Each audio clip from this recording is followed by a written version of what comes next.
Halo semuanya, Assalamualaikum warahmatullahi wabarakatuh. Salam sejahtera bagi kita semuanya. Berjumpa lagi dengan saya Haris, tentunya masih di channel YouTube Ahmad Haris Effendi. Bapak Ibu sekalian, pada kesempatan kali ini akan saya sampaikan bahwasanya inilah jadwal terbaru penyaluran PKH BPNT di tahun 2025.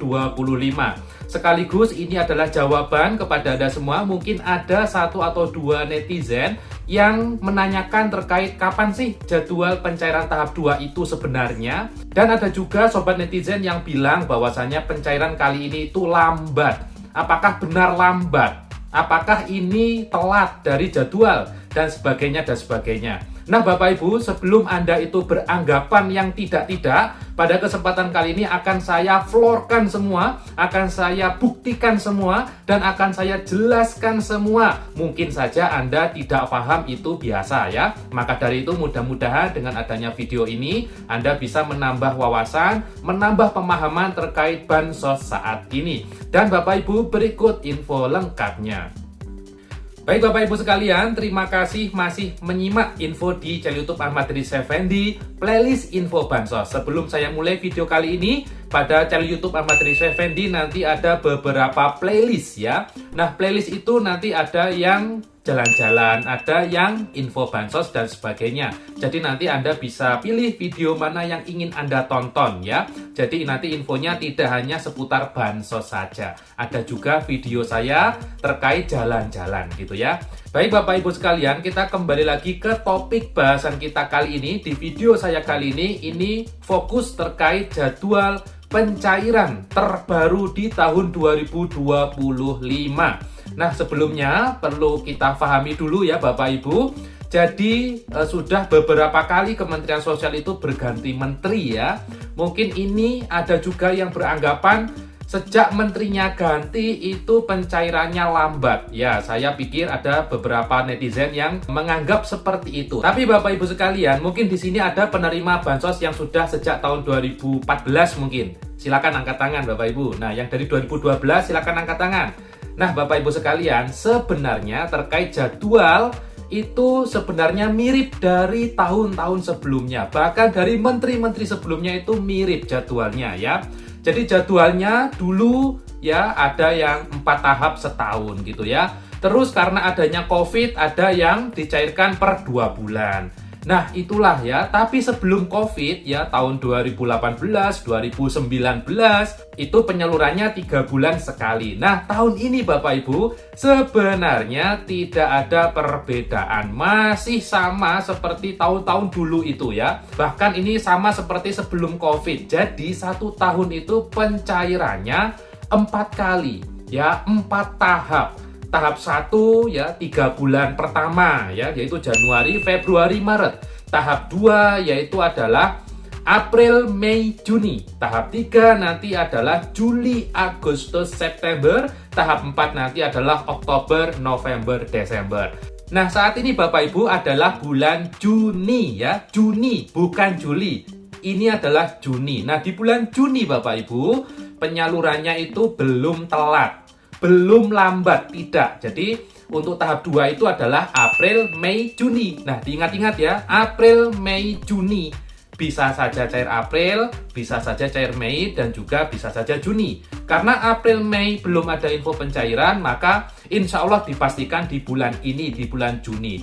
Insya Allah juga tidak sampai telat di Juli. Nah Bapak Ibu ada juga pertanyaan, loh Mas, kok sekarang telat? Nah Bapak Ibu perlu Anda ketahui, saya juga menjadi petugas lapang di Kemensos itu sudah ada 8 tahun Bapak Ibu ya. Dan dulu pernah pencairannya itu sempat ada lambat. Artinya misal tahap 2 sampai Juni terakhir, nah itu sampai dicairkan di Juli dan Agustus. Nah itu namanya telat. Artinya telat itu lewat dari bulan yang sudah dijadwalkan. Ingat-ingat juga Bapak Ibu, tahap 1 tahun 2025 cair bulan apa?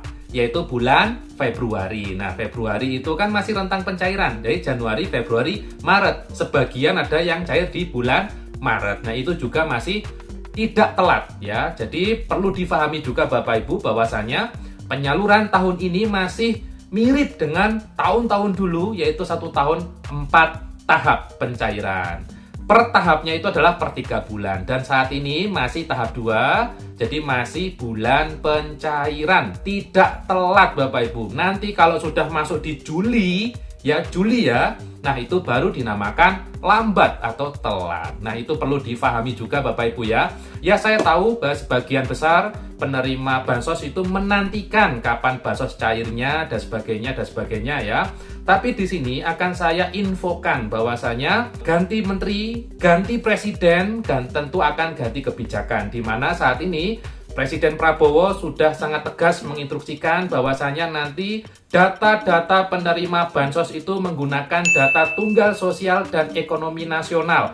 Inpresnya sudah turun, yaitu Inpres nomor 4 tahun 2025. Di mana nanti untuk penyaluran bansos di tahap 2 ini itu akan menggunakan basis data baru, yaitu DTSEN. Tahap 1 kemarin itu masih menggunakan data lama atau data di tahun 2024 ya. Jadi tidak ada perubahan data. Dan tahap 2 ini, nah ini baru menggunakan DTSEN. Dan juga Bapak Ibu, Bapak Presiden sudah tegas menginfokan bahwasanya yang tidak layak bansos, di mana yang tidak layak bansos itu adalah yang sudah sejahtera, sudah mampu ya, tapi masih dapat bansos, insya Allah akan dicoret secara bertahap dari tahap 2 ini. Jadi nanti pencoretannya itu tidak hanya di tahap 2 ini, tapi nanti di tahap 3, jika diketemukan data-data penerima bansos lain yang sejahtera atau mampu, nanti di tahap 3 tentu juga akan dilakukan pencoretan. Jadi pencoretannya itu nanti bertahap Bapak Ibu. Di tahap 2 ini ada, nanti di tahap 3 ada, di tahap 4 insya Allah juga ada. Jadi nanti kalau ditemukan ada penerima bansos yang sudah sejahtera, ya harus dicoret. Karena ini tidak sesuai dengan prinsip keadilan Bapak Ibu. Dan Anda sebagai penerima bansos aktif, jika memang secara ekonomi itu sudah naik ekonominya, minggu sudah punya sawah lebar, sudah punya mobil, sudah punya sepeda motor bagus, ada 3, ada 4, ataupun bahkan ada 10 sepeda motor, ya harus menerima jika tercoret ya. Karena apa? Ya karena agar yang belum dapat, khususnya bagi warga lapis bawah, seperti warga-warga yang prasejahtera atau ekonominya sangat-sangat di bawah Anda semua, insya Allah bisa dapat ya. Contohnya ya seperti lansia sebatang kara ya, janda mungkin yang sudah tidak bisa bekerja dan sebagainya. Ya mudah-mudahan itu bisa dapat Bapak Ibu ya, harapannya gitu. Karena bansos itu sistemnya itu berkuota Bapak Ibu. Kuota itu gimana Mas? Jadi kuota itu artinya kalau dalam kuota itu masih penuh, ya anggap aja wadah gitu ya. Kalau wadahnya masih penuh, itu kalau diusulkan data-data baru, misal ini yang janda diusulkan, ini lansia tunggal, sebatang kara diusulkan, ya nggak bisa keterima karena masih full ini kuotanya, harus dikurangi, baru nanti bisa masuk penerima-penerima baru. Ya, begitu Bapak Ibu. Jadi terkait jadwal, saya kira sudah jelas ya, sudah paham. Ini belum telat, ini tidak lambat. Ingat Bapak Ibu juga berhati-hati saat mencari info di media sosial karena banyak sekali konten kreator yang bisa jadi dia itu bukan petugas Kemensos tapi juga masyarakat biasa yang menginfokan, oh saat ini cair, oh ini cair.